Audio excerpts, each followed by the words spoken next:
Bessel, thank you so much for taking the time out of your day today. I always like to kick off the show with a childhood story that made you who you are today.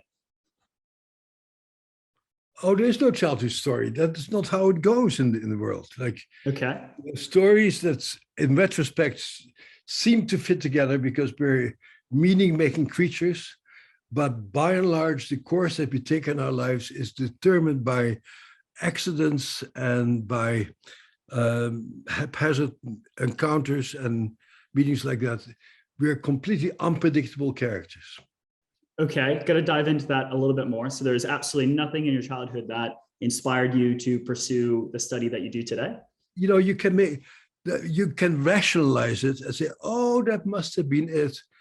But, you know, I'm one of the 5 children. I'm the only one of the 5 children who does what I do, who has any interest in what I do. So, no, these things are, psychologists tend to go like, oh, this is because of that, or it's because of that. No, the mind and the brain are infinitely complex and you cannot reduce it to simple explanations. Yeah. I love it. Well, one thing that impacts us all are emotions. And I don't think I've ever felt such a wide range and spectrum of emotions reading a book before as yours. As you might reflect on past experiences as a reader of this book and how it provokes you to do so, how can you remain objective in labeling what you're going through? Well, I think that's where my training comes in. I was trained as a physician and very thoroughly trained to learn about the body and learn about the brain and learn about how organs work and to be extremely precise and technically adapt. So there is some definite advantage to the discipline of going to medical school to learn to confront something that can be horrifying and know what to do. For example, as an intern, recently finished with medical school, a kid with third-degree burns all over his body is burned in. For most people, including me right now, that would stir up nothing but horror, panic, etc., etc. Where you've been trained as a medical student, you go, okay, there's that. You need to get fluids in there. What's missing? You need to get potassium in there. You need to get hydration in there. You need to and so you really are taught how to think very systematically in the face of what emotionally can be extraordinarily disturbing. And much of medicine is really about being trained to keep a cool head in the face of major challenges. So you do surgery, you open up an abdomen, and some artery starts bleeding and starts burning in your space. That's a really very tough situation to be exposed to. People may die, and you learn, you do that, you do that, you do that, you do that, you do that. So that's sort of a good preamble in a way for doing this work. But then, of course, what you learn in medical school is to actually put your feelings aside. And so as a therapist, a psychiatrist, you also need to be able to trust your feelings and know your feelings. So you need to sort of recover from medical school and becoming purely technical and to continue to think in terms of how does it work, what might be going on here underneath the surface, but to also feel like this is what the experience is like for the person that I'm dealing with. And so to that degree, being a therapist is like being a very good diagnostician to really understand sensations and feelings in people. And you're able to do that so well with the book, was combine academia along with being empathetic as well to the topic.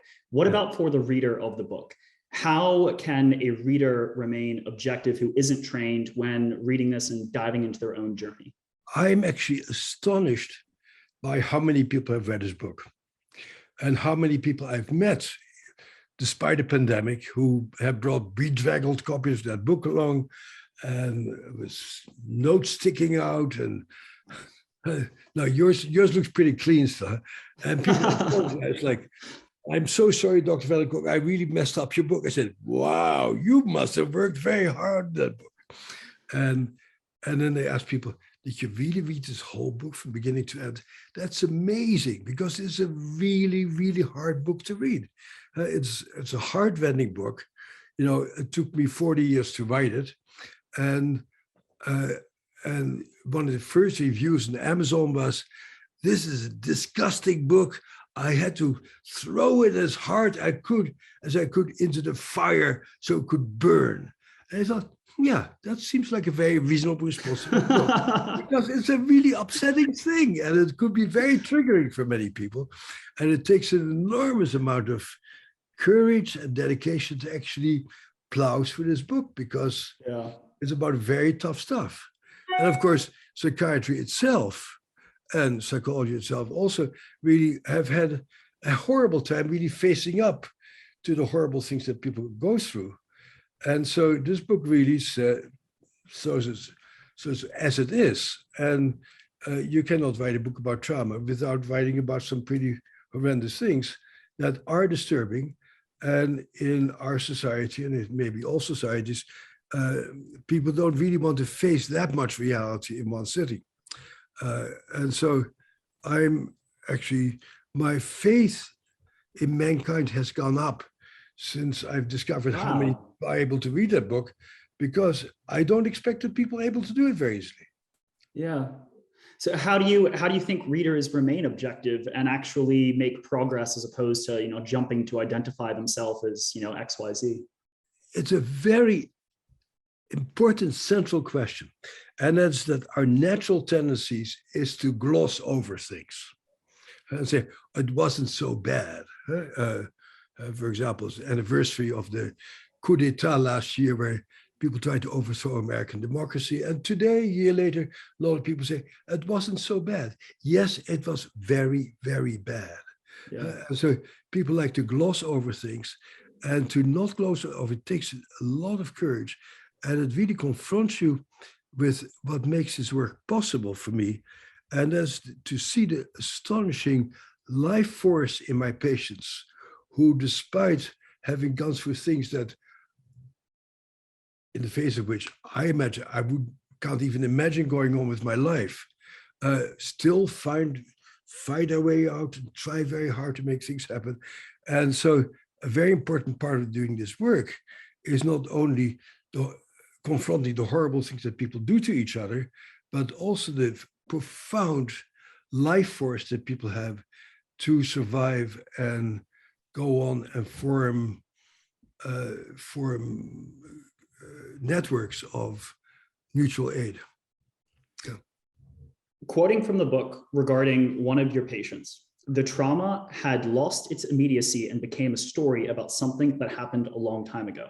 Now, for another one of your clients, Bill, who's the medic from Vietnam, which you talk about in the book, and how he had to seek help on 3 different occasions across multiple decades, can handling trauma become a one and done situation? Or is it a lifelong commitment to overcoming your past?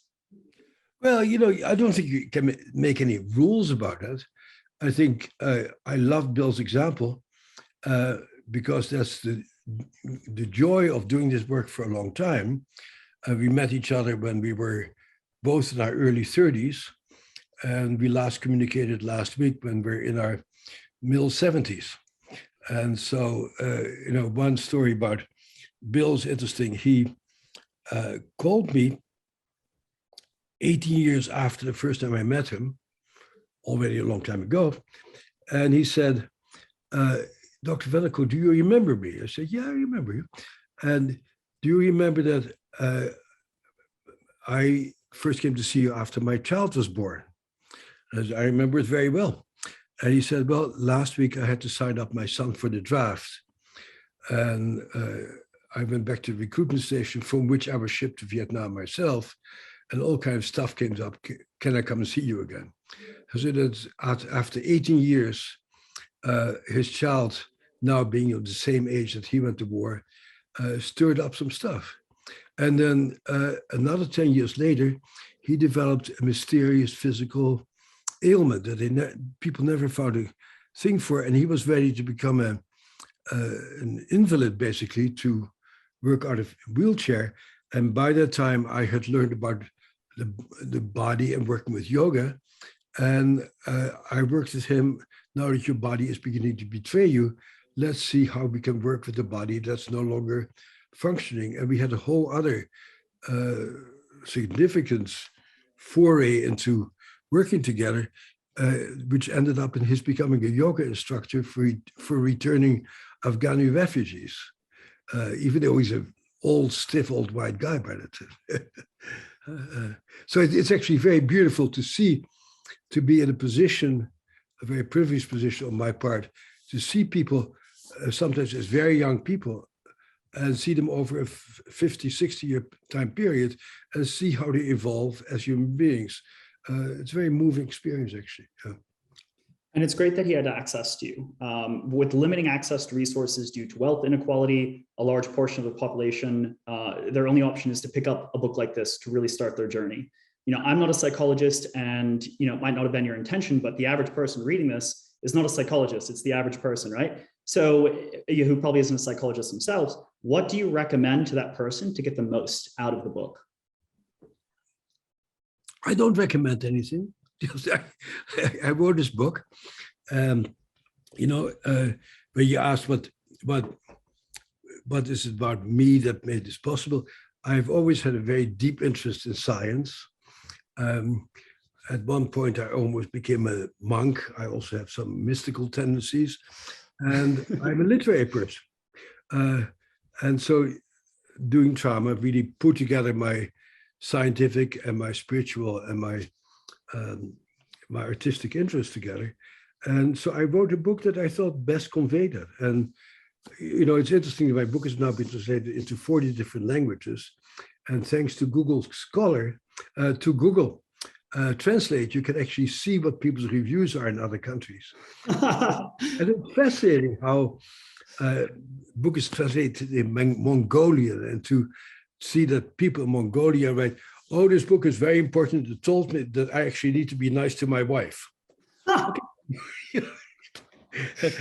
So different message, different people in different cultures, different backgrounds, very different observations. And I'm really intrigued with, again, I'm very surprised that people in so many different cultures and languages are reading it. For example, yesterday I just got this book in the mail. It's all in Thai. There's not a single word except for somewhere it says Bessel. If we know what this book is about. But why would people in Thailand read a book about, that is a very American book? And it's very gratifying that even people in places where people have very different cultural context, they can say, yeah, this means this is what happens to us too. And it's a transcultural issue, even though on the surface, cultures are really quite different from one from the other. Right. And for example, my native tongue is Dutch, and I read the Dutch reviews because I can read them. And they say, oh, this book is too American for me. Sounds about right. This next question is from my friend Rachel, who says that so many of us have GI issues, myself included. Is trauma to blame? Are people today growing up with more? So a three-part question. Next one is, are people growing up with more or less trauma than 100 or 1,000 years ago? And the third part is, at what point should someone seek therapy as a solution to GI issues? Well, that's a good question. It's a question that must have been asked by somebody who is not deeply steeped in history. Because if you know history pretty well, you know, you probably come to the conclusion sort of inevitably at the last 70 years for Americans by and large and Europeans have been the best 70 years that anybody has ever experienced in the history of mankind. Like our life is easier than it's ever been. And so, yes, and even when life is easy, we see a lot of trauma. I think the reason that we could see it now, of course, Shakespeare saw it also, and the Greek playwrights saw it, people have always seen it, but when it's ubiquitous, when it happens all the time, you don't see it anymore as a separate occasion.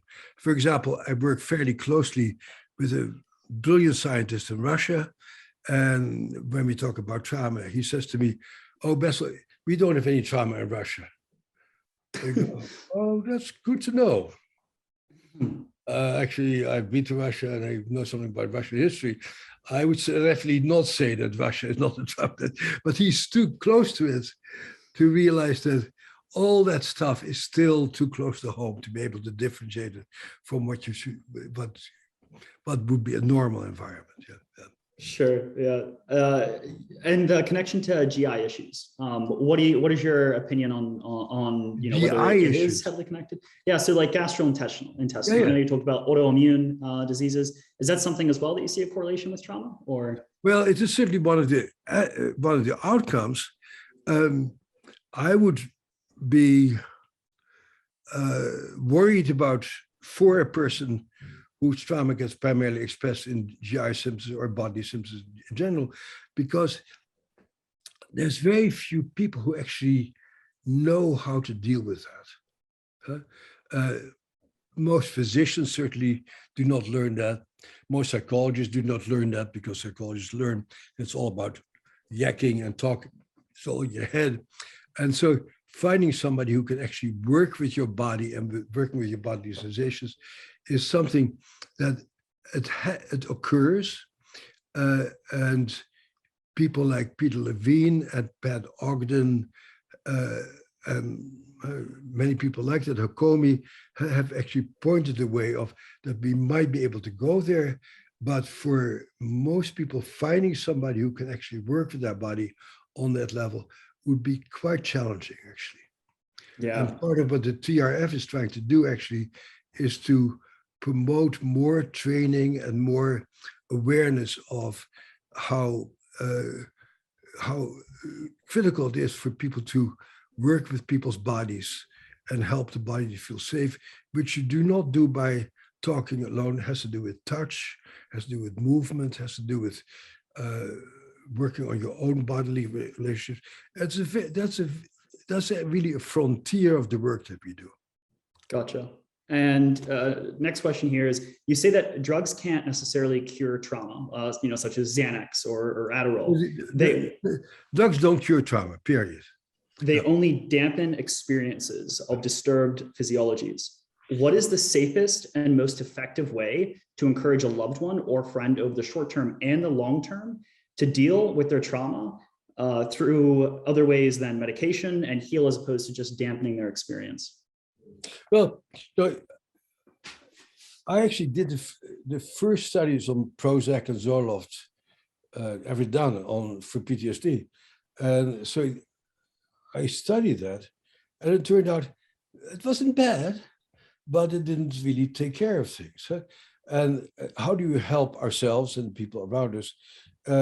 It's all about a body that feels safe. And so touch is a very important part. Being able to tell the truth is very important. Not being judged is terribly important.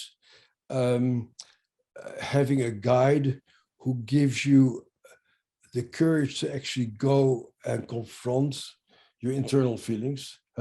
Going inside, same thing as people who read my book from cover to cover, taking inside takes an enormous amount of courage to actually grasp all that stuff. And so having an environment where people support each other in the explorations is very important.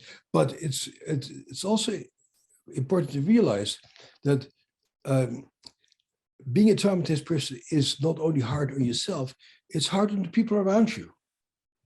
And so it's no fun and games to be with a traumatized person, because that person may blow up in response to minor issues, and that person may freeze up in response to things that other people are not frozen up by.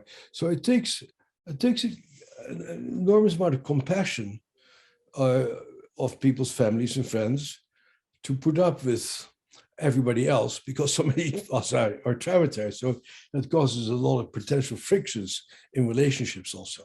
Yeah. And I know in the book, you recommend just being upfront about, over communicating about your needs, and, really just understanding what the other person is going through. What else can you do? Recommend them towards outside help, or, how can you really help them if you can't be the person to help them? Well,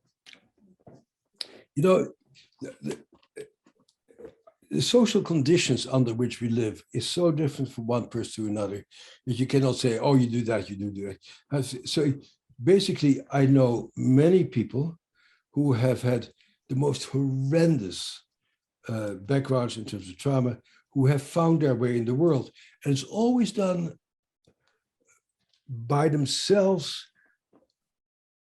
taking initiative and looking for things and trying out things. And so you cannot, oh, just do that, and everything's going to be okay. No, when you live in San Diego, you find different people to work with than if you live in Western Mass, where I live. And I'd say, oh, you should go work with that body worker who I know over there. And maybe you can do some neurofeedback with somebody else over there who I know over there. And then maybe when that's done, having some psychedelic experience might really be helpful on the right context. And so it depends on what's available to you at a particular place. For example, on the West Coast and where I live, about 20 years ago, everybody started to do yoga. And by now, yoga is sort of part of our lifestyle. There's part of the country you go to, and people say, well, you wouldn't do yoga. That would betray our faith in Christ. I said, I didn't know Christ was against yoga, but so you have these different cultural attitudes that make certain treatments accessible to some people and not to others. For example, where you live and where I live, psychedelics are a very hot topic, and people are doing it, being pretty open about it. In many parts of the country, you can't touch psychedelics with a 10-foot pole because you're going to be criminalized and be a terrible person. So it depends very much on the context where you live. Another thing that was really intriguing to me is that when this field was born, we all have our own egocentric view, but I like to sometimes say that trauma was sort of born in Boston with Judy Herman and myself and people like us. We met together a lot. And how did it start? It started off as peer support systems. It starts off with our bodies ourselves, where women got together and inspected their vaginas, each other's vaginas, to own their bodies. And it was a very communal, egalitarian enterprise. And there were no professionals you could go to talk about trauma, because no professional knew anything about trauma. And so working with Vietnam veterans at that point, we were all very young at the time, as a peer support group for Vietnam veterans, and I was the same age, and I became sort of like them.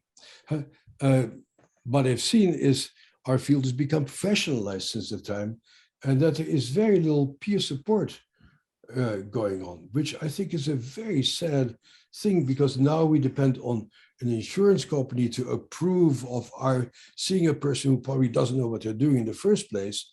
And the whole notion that fellow survivors help each other to survive is not very prominent right now. It's something that I'm also very much committed to see how we can grow that again. And so we don't medicalize it, and we're not dependent on insurance companies entirely on what treatments we can get.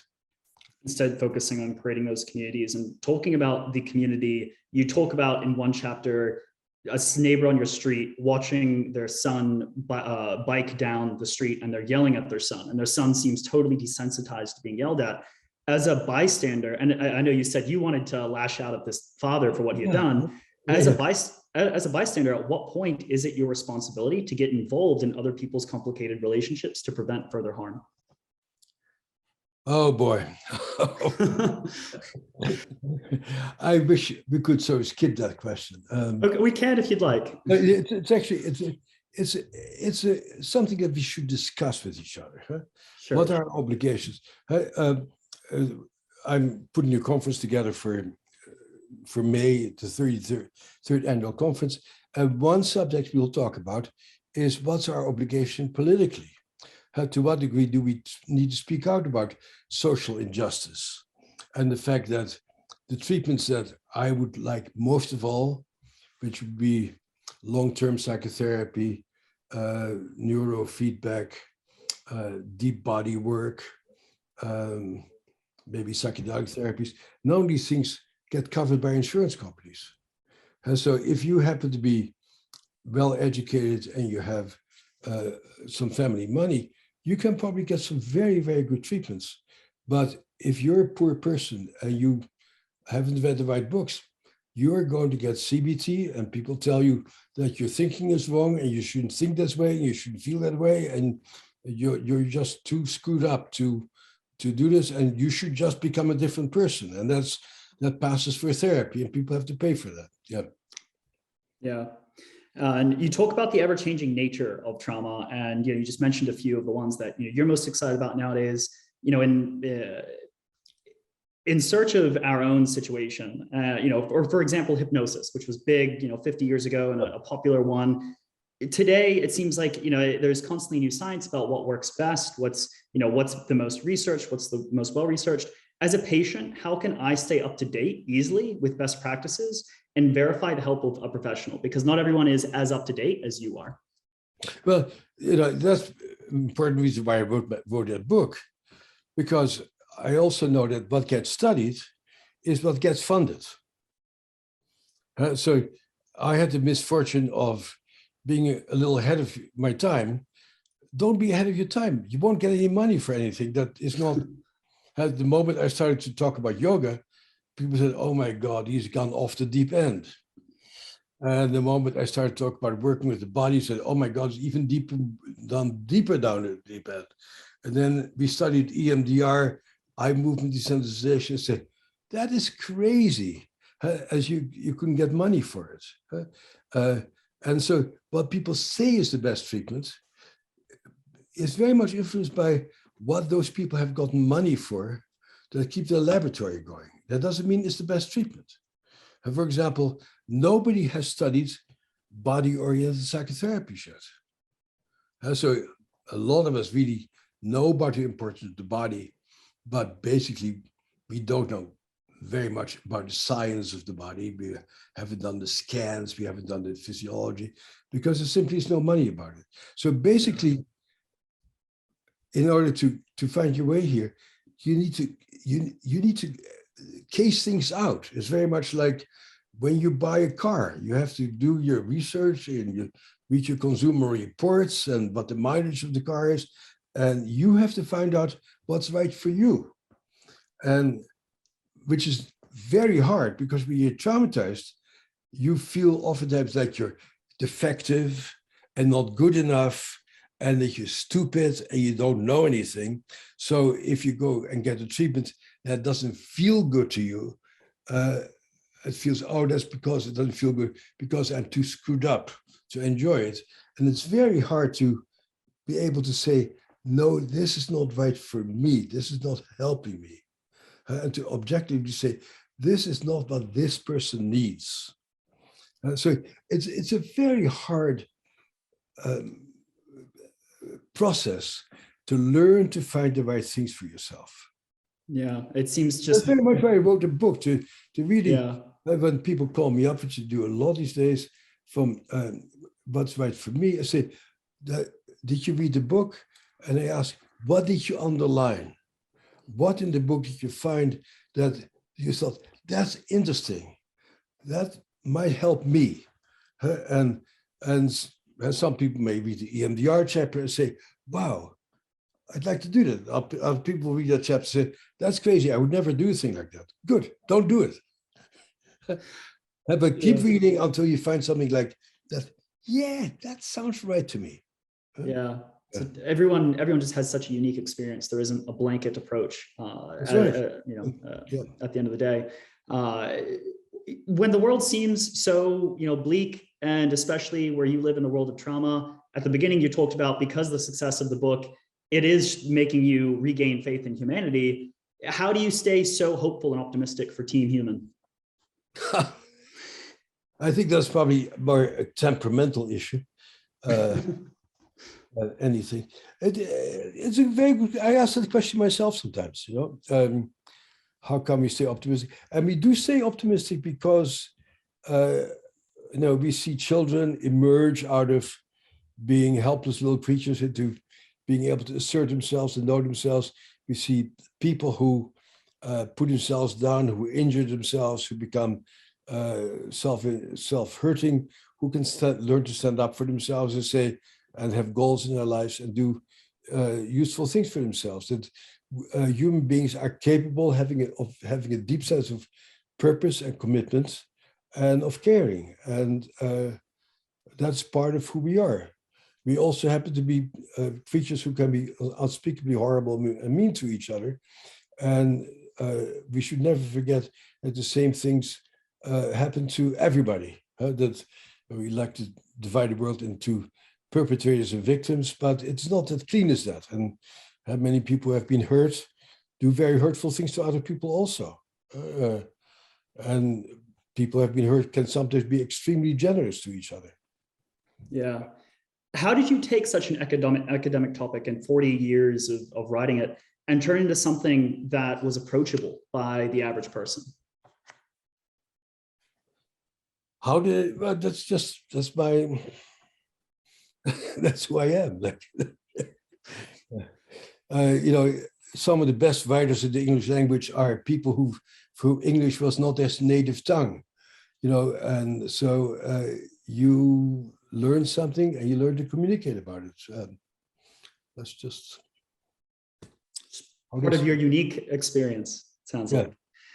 I know you're launching a book club where members will get to explore each topic with much more depth. How can people learn more about the book club if they're interested? I don't know. I don't run that program, so they should go on the website of the Primary Research Foundation and see when the meeting is going to be had. I've seen the outline that people wrote for it. It's very, very good. It might be very interesting and helpful for people to discuss with you. So very much, I see that a lot of people have signed up, and I hope that that's just the beginning, because my hope is that people will continue to talk and rely on each other for support and wisdom. It's where the community begins. Bessel, thank you so much for your time today and for coming on the show. You're welcome. Thank you. Lovely. Take care of yourself. You too, Bessel. Thank you.